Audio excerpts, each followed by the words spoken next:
Okay. Haven't had coffee for 6 weeks, but I feel like I've just had 3 of them. Anyone here off coffee? Anyone having a yes? How's it going for you, Tina? Great. Yep, good. Feeling energized? Good. Wow, I'm inspired by you. Thank you. I will keep looking at you when I have a desire. So we're talking today about celebrating what is, in this theme belonging completely to ourselves. Now, I alluded to in our treatment prayer that sometimes things don't feel very, very good, and I, for one, am very clear after my recent experiences going through the detox program that I have, that there are many avenues, some not so subtle, some very subtle, where we have patterns, where we've built patterns and we're on automatic, that we're not often aware of, that we just commonly do to give us what we need.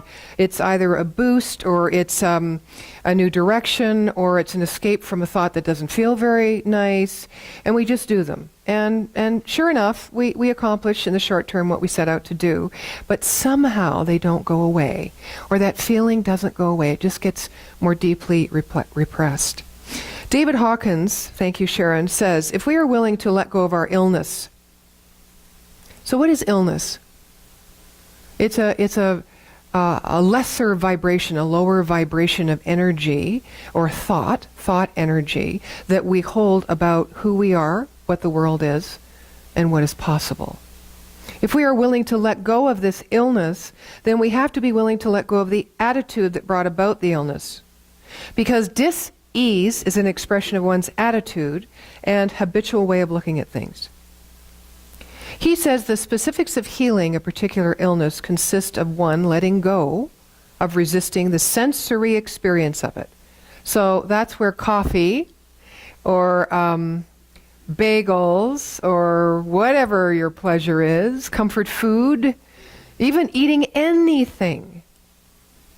You need to let go of those patterns and just open to feel what's happening in your body.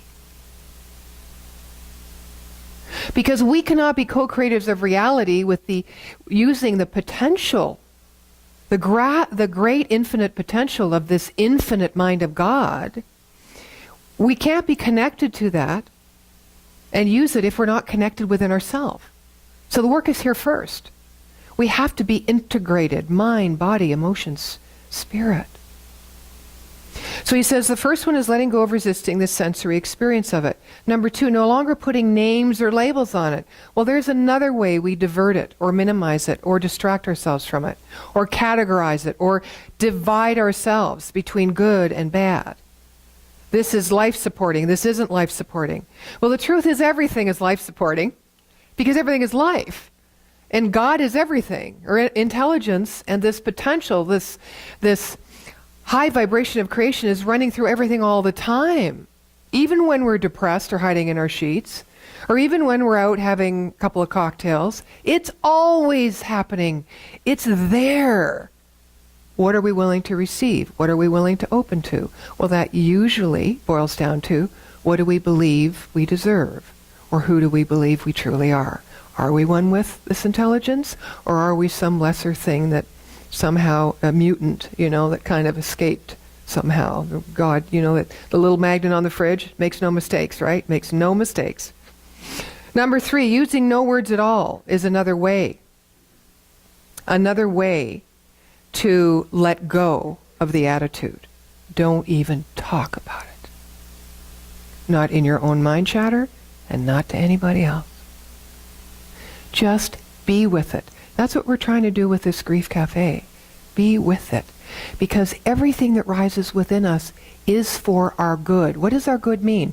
It means our coming together, our wholing, our understanding of the greater truth that we are. We are spiritual beings having a human experience. So everything, you look back in your life, when your charge is off of it and you go, oh yeah, I can see how that factored in. Isn't that true? We all can understand it later on. Celebrating what is brings us to going, yes, this is good now. We don't necessarily have to fight to find the gift, but we just have to open to receive it, right? We often struggle because we need to know. We got to figure it out. Let it go. That beautiful song, let the wind cleanse you, bring you what you need. At some point, and this might be a good point, being last Sunday of the year, I don't know. It's a thought, it's just one thought. But at some point, we need to come to the place where we go, I am that. And now what does that mean? When we come to that place of truly understanding I am all that life is, that I am born in the image and likeness of God, and that everything that God is, I am. Okay, so I am not God, because I'm not infinite. I am finite, right? I'm conditional, I'm temporary. This is a body. But that which created this body is eternal. And when this body goes away, that spirit that created uniquely as me will continue. So, whatever you believe, I don't know how you believe the spirit continues, if it comes back as a horse or a dog or the mother that you had, so you want to create the wrath on some other poor child. I don't know. Who knows how it comes back? I prefer to think that it has no personality. It is impersonal. And so it's very important for us to be able to come to that place where we say, I am that. Now, when we come to that place, we are beckoning and calling forward this thing called freedom. Anyone identify with that? Give me freedom. I remember when I first left home, early, because I wanted freedom. How many of you have kids that go, I want to, and then they get on there and they go, oh my gosh, I'm responsible for me. Now, I am that means we are responsible for ourselves. And it doesn't matter how old we get. We're always facing that responsibility to belong completely to ourselves as that whole, complete, and perfect reflection or energetic vibration of the Holy One. So when we finally get there, then what do we do with it? Okay, so there's two issues here, right? It's getting there, right, in our mind, because we already are here. And then once we're here, what do we do with freedom? What do we do with that? Oh, we can figure out a few things maybe right off the hop. But then our old patterns, because we're not used to being free. We're used to being imprisoned by our limiting thoughts of what is possible.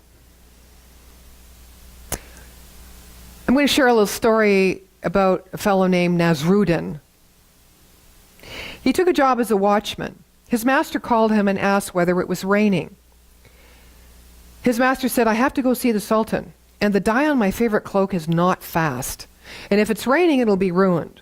Now, Nasruddin was a very lazy man, and besides, he prided himself upon being a master of deduction. Well, at that moment, the cat had just streaked in, soaked through. So he said, Master, it's raining heavily. Well, the master spent some time getting himself arrayed in other finery. He went out and found that there was no rain. The cat had been soaked by someone throwing water at it to startle it away. Nasruddin got fired. Did you understand that story? You're supposed to be laughing.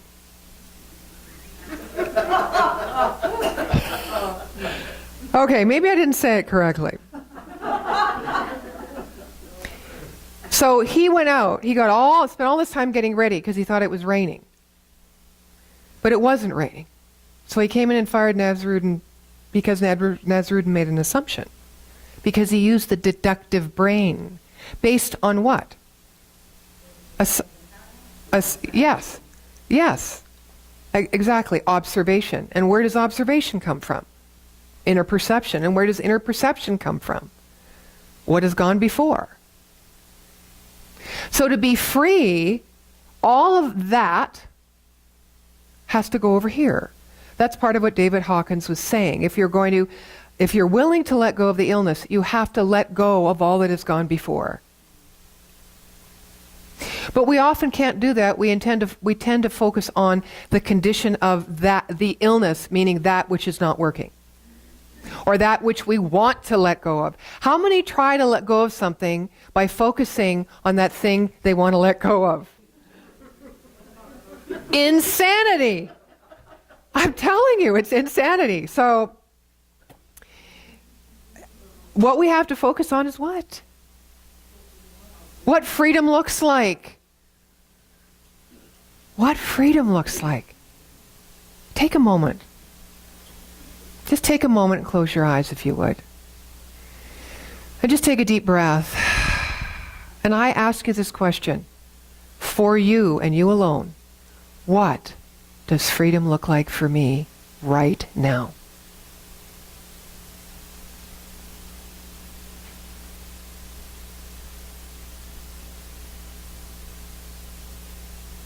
Take another breath.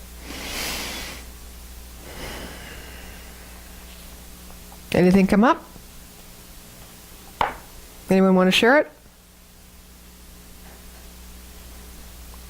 Okay, who got something?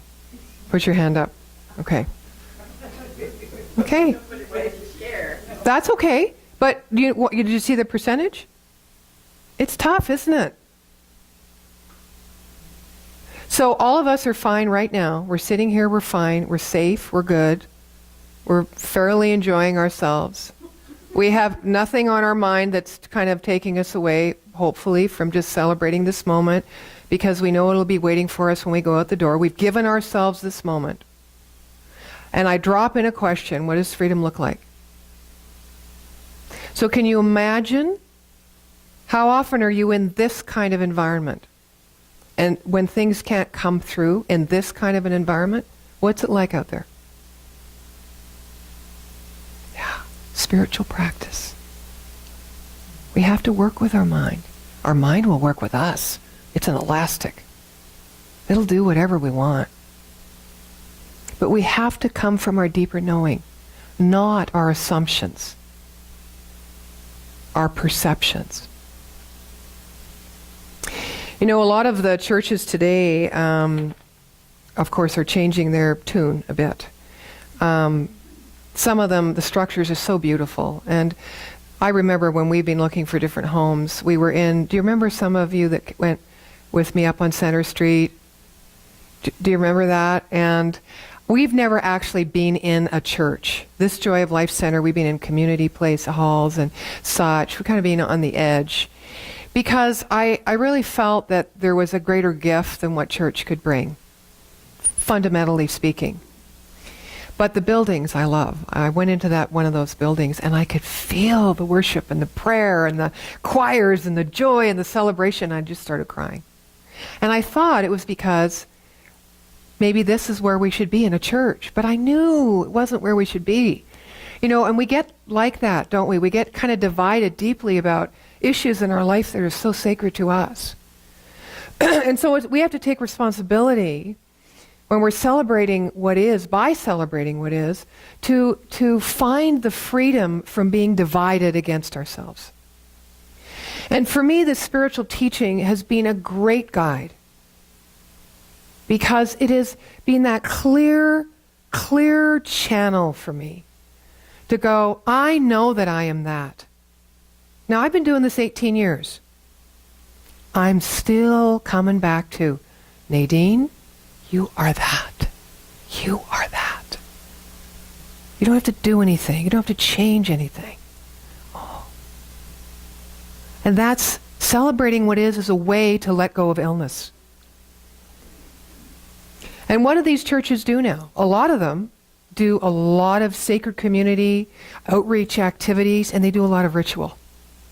Because ritual is an ancient tradition that transcends all kind of different faith beliefs and dogma and this is the right way and no, ours is the right way idea. And it brings you back to the center of your own soul. It brings you back to you. You come home to yourself in ritual. And that is what our community is developing into.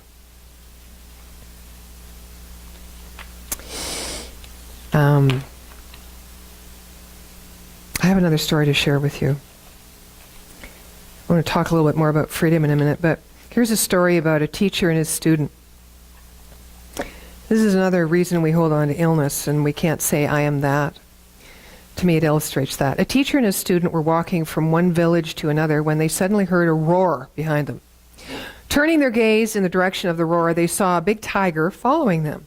Well, the first thing the student wanted to do was run away. But as he had been studying and practicing self-discipline, he was able to halt himself, waiting to see what his teacher was going to do. "What shall we do, master?" asked the student when he couldn't hold his word anymore. Well, the teacher looked at the student and answered in a very calm voice, "Well, there are several options. We can fill our minds with paralyzing fear so that we cannot move. We can let the tiger do with us whatever it pleases. Oh, we can faint. We can run away, but then it will run after us, of course. Well, we can fight with it, but physically, yeah, I think it would win. We can pray to God to save us. We can choose to influence the tiger with the power of our mind. If our concentration is strong enough, we can send it love. We can also concentrate and meditate on our inner power and on the fact that we are one with the entire universe, including the tiger, and in this way influence its soul. So what option would you choose, student?" You are the master, you tell me what to do."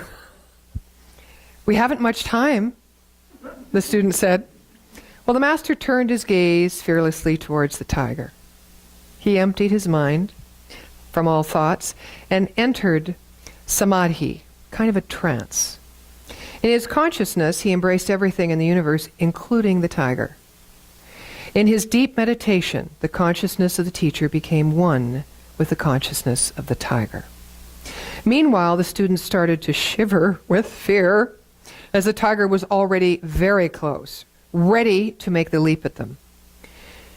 But he was amazed at how his teacher could stay so calm and detached in the face of danger. Meanwhile, the teacher continued to meditate without fear. After a little while, the tiger gradually lowered its head and tail and went away. The student asked his teacher in astonishment, "What did you do?" "Nothing. I just cleared all thoughts from my mind and united myself in spirit with the tiger. We became united in peace on the spiritual level. The tiger sensed the inner calmness, peace, and unity and felt no threat or need to express violence, and so walked away." Student, when the mind is silent and calm, its peace is automatically transmitted to everything and everyone around, influencing them deeply.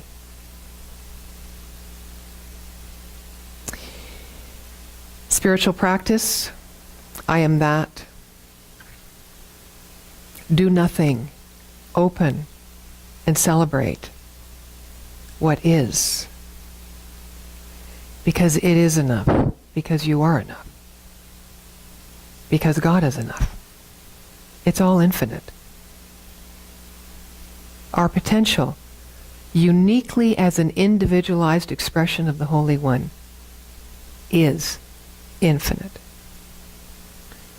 We are an individualized, unique expression.